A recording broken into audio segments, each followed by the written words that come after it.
I said, what a night, not just me, but just everyone involved. They should be really proud of themselves. We know how much football means to this country. We know how much passion the fans bring when they come to games, the energy they bring. I think this is such a historic game, innit? And to get the win today was obviously a brilliant feeling. Harry Kane, Raheem Sterling, Jack Grealish, they are all household names. What a team this England team is. We've all seen them play, but have we heard them speak? What accents do they have?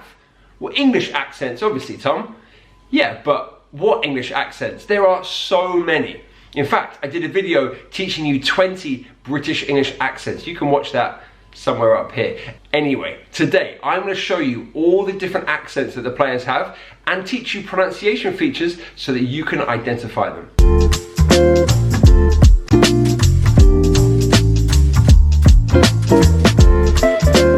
Hey, it's your London friend, Teacher Tom, and I'm here to teach you fresh, modern British English so that you can communicate with confidence and clarity. Let's start with the captain, Harry Kane. The World Cup was great, but we fell short.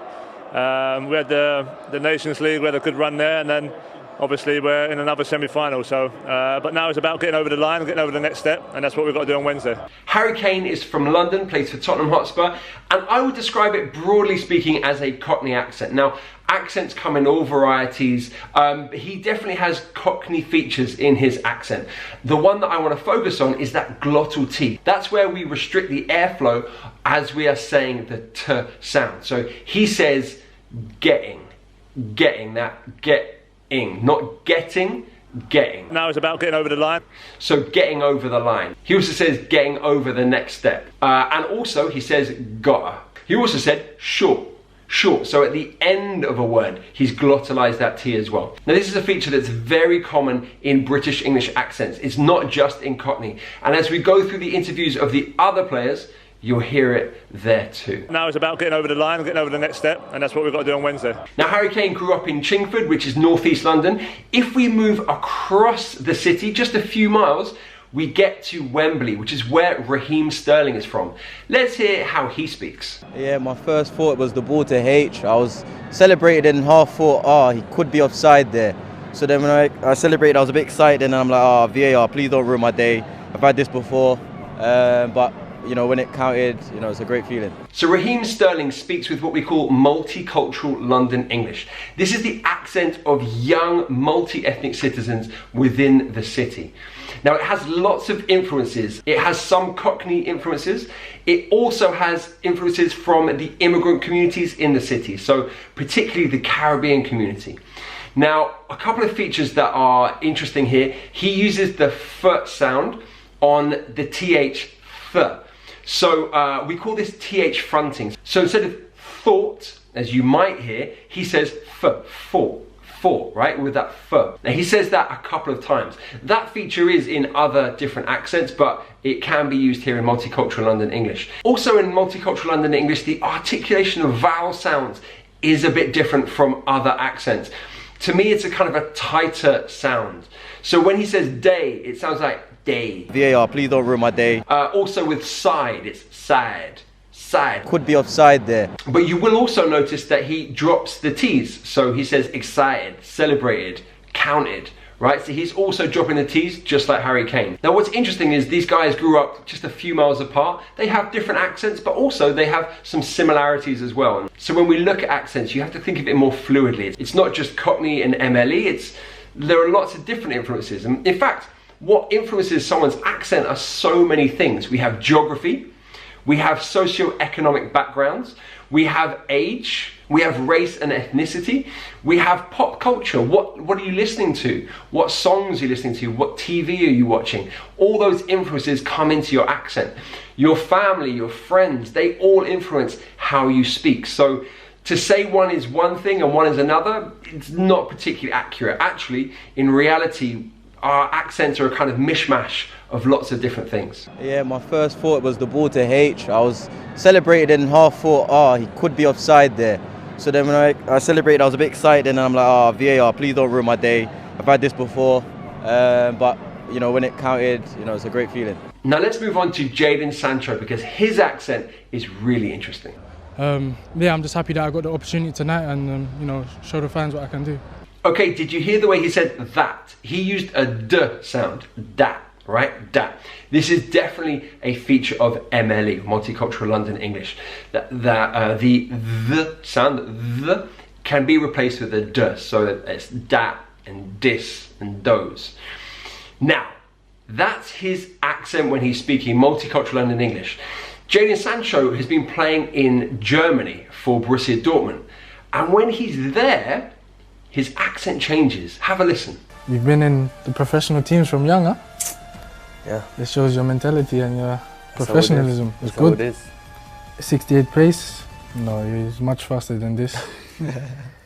58 dribbling? Nah, much higher than this. You see Leipzig? Okay, can you hear the difference? He's kind of adopting a more Germanic intonation, mentality. He says, from young, huh? Like, that's a kind of way that he wouldn't naturally communicate if he was speaking MLE in London. But because he's in Germany, he's changed and adapted his intonation, his stress, even the vocabulary that he uses. Now, why would he do that? Well, now we use accents in many different ways, but one is to help us to fit in our context. And that's exactly what he's done here. He's with other players who aren't native English speakers, so he wants to change his accent so that he could be understood. And I think that's the key thing when we're talking about communicating in English. It's to communicate clearly. That's all we need to do. It doesn't matter what accent we have, as long as you can communicate your ideas.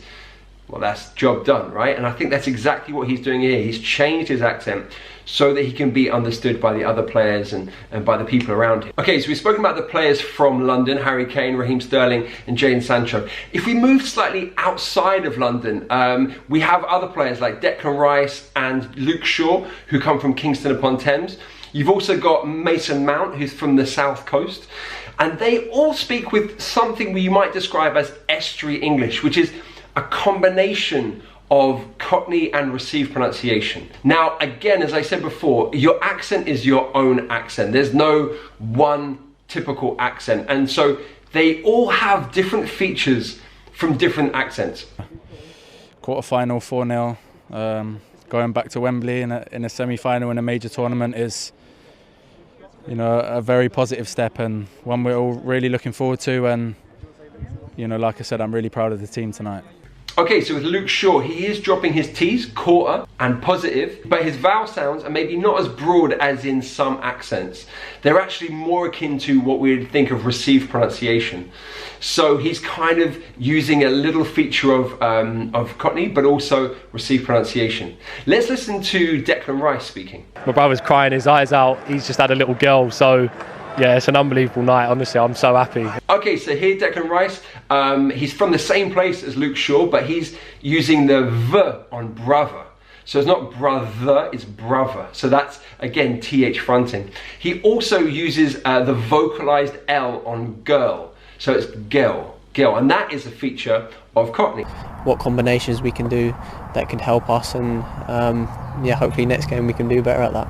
Okay, so he's dropping the T in better, so it's better, but then he's using H in help. If you're using the H in help, that's a feature of received pronunciation. So as we can see, there's a blend of pronunciation features. So those are the Southern English accents. Let's move a bit further north to Birmingham and Jack Grealish. Yeah, no, it was unbelievable. A great game to be involved in and a great day, you know, for England. Okay, I think Jack Grealish probably has the strongest accent of all the England players. He speaks with a Brummie accent. He is from Birmingham. Jude Bellingham is also from Birmingham as well, speaks with a similar kind of accent. Now, one feature that I want to look at here is the diphthong sounds, particularly the A sound. The diphthong is when we have two vowels together to make one sound. So the way Jack Grealish says great, it's not grey, it's grey, grey. So it's a kind of A sound. Now my pronunciation is terrible. Don't listen to me do it, listen to Jack Grealish do it. But that diphthong changes from grey, A, to I, totally different sound. He also does it on day. So instead of day, it's die, die.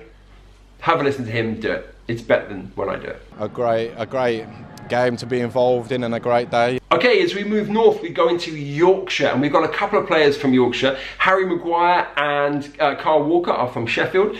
We've got Kalvin Phillips from Leeds, and we've also got John Stones from Barnsley. Now, we could say there is a Yorkshire accent, but of course, within Yorkshire, there are lots of different accents. Sheffield and Leeds have different accents, but there are some similarities between them. Let's listen to Harry Maguire. It's a great achievement, but like, I don't want to be a party pooper, but we don't stop here. We've got another big game coming up. Okay, a really simple feature that you'll notice in the north of England and particularly in Yorkshire is that sound. So he says another. He also says up. Now, in the north of England, that's that sound. In the south of England, received pronunciation, Cockney, multicultural London English, it's an sound. So it would be up and another. But Harry Maguire from Sheffield, up and another. And also coming as well. Okay, let's go to Leeds and listen to Kalvin Phillips. To be honest, I didn't think I did anything special other than get the assist. Obviously, I played all right. I feel like I played all right. I didn't make many mistakes, and I just think there's always room for improvement. So I know that I'm going to have to play better on Friday. Okay, so we've got that f sound on think, which is the same as Raheem Sterling. So there are these shared pronunciation features, but there are some that are unique to Leeds. So for example, that sound. So he says no, and that's that elongated vowel sound. No. So it'd be like go and no and throw, rather than no, grow, throw. So it's an elongated vowel sound. All right, if we hop over the Pennines, we get to Manchester. And we have 3 players from the greater Manchester area. We have Marcus Rashford, we have Phil Foden from Stockport, and we have Kieran Trippier from Bury. Let's listen to Marcus Rashford first. I think, as a squad, we can't really ask for much more than that in terms of, attitude and intensity. And okay, again, we've got that TH fronting f on think. So once again, this pronunciation feature can be found in lots of different accents. But there are a couple of other things in that sentence that show us that he's from Manchester. So we've got that on much. Again, a feature of a northern English accent. So much, not much. And also the dropping of the T on attitude. Right, so we had that with Harry Kane, didn't we? That glottal T. Again, the glottal T is found across the country. The one I think is particular to Manchester, or one certainly distinctive feature, is the short I at the end of a word with a Y. So intensity, in lots of accents, it's intensity, so a long E sound. In his accent, it's a short I, so it's intensity. Intensity. He dropped the T there as well. So intensity. Now his accent is also quite nasal, and you'll find that in Manchester it can be quite a nasal accent. And finally we're going to the northeast to listen to Jordan Henderson's accent. He's from Sunderland, which is a city in the north. The goalkeeper Jordan Pickford is also from Sunderland. Let's listen to Jordan Henderson's accent and see what features we can find. Well, we've played against them not so long ago. We've seen a lot of the games, and they're a tough side, so we need to be at our very best if we want to progress to the final. Okay, so this is a Mackham accent. It's slightly different from the Newcastle Geordie accent. The feature that I like to look at particularly are 2 diphthongs, A and O, and they really are different.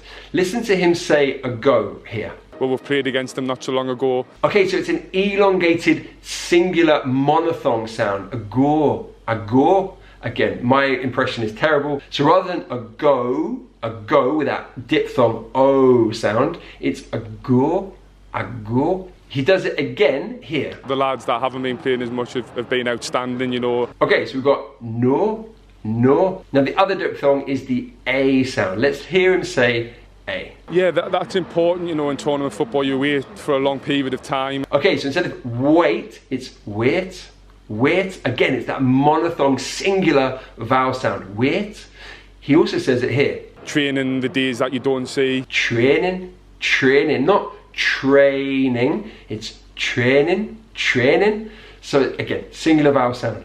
So those are 2 interesting features of a Mackham accent that, are very different from the rest of the country. Guys, if you want to learn more about British English accents, you can click on this video here, 20 British accents in one video. And if you want to learn about British slang, you can click here, and I'll see you in the next video.